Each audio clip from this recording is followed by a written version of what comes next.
Electric बसें बनाने वाली कंपनी ओलेक्ट्रा ग्रीन टेक को अब महाराष्ट्र सरकार से खुशखबरी मिली है। पहले महाराष्ट्र सरकार ने जो कंपनी को ऑर्डर दिया था 5150 बसों का, उसे कैंसिल कर दिया था क्योंकि कंपनी इन बसों की डिलीवरी करने में फेल हो गई थी। लेकिन अब डिस्कशंस के बाद इस ऑर्डर को फिर से रीइंस्टेट कर दिया गया है। इस वजह से अब कंपनी के शेयरों में भी तेजी देखी जा रही है। करीब 2% बढ़कर ये ट्रेड करता हुआ दिखा। लेकिन ये फैसला हुआ क्यों?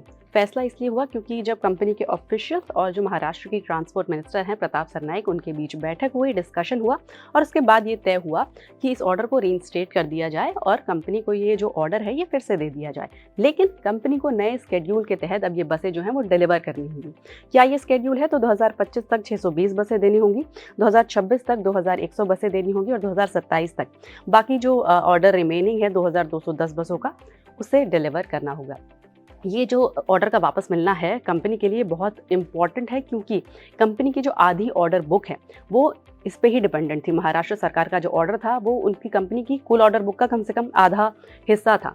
तो यहाँ पर ये ऑर्डर वापस मिलना कंपनी के लिए अच्छी खबर है। लेकिन एक बुरी खबर भी है कंपनी के लिए, वो ये है कि तेलंगाना सरकार ने कंपनी को जो ऑर्डर दिया था इंटरसिटी बसेस के लिए, उसे कैंसिल कर दिया क्योंकि ऑर्डर मिला था 50 बसों का, जिसमें से सिर्फ 10 बसें ही डिलीवर हुई।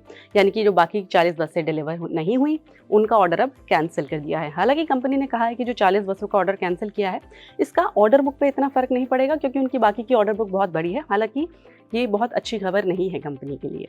तो जो ओलेक्ट्रा के शेयर प्राइस में फिर से वापसी हुई है, क्या उसका आपके पोर्टफोलियो पर कोई असर पड़ा है? हमें कमेंट करके बताएं और आपकी काम की ऐसी ही जानकारी के लिए एनडीटीवी प्रॉफिट हिंदी को ज़रूर सब्सक्राइब करें।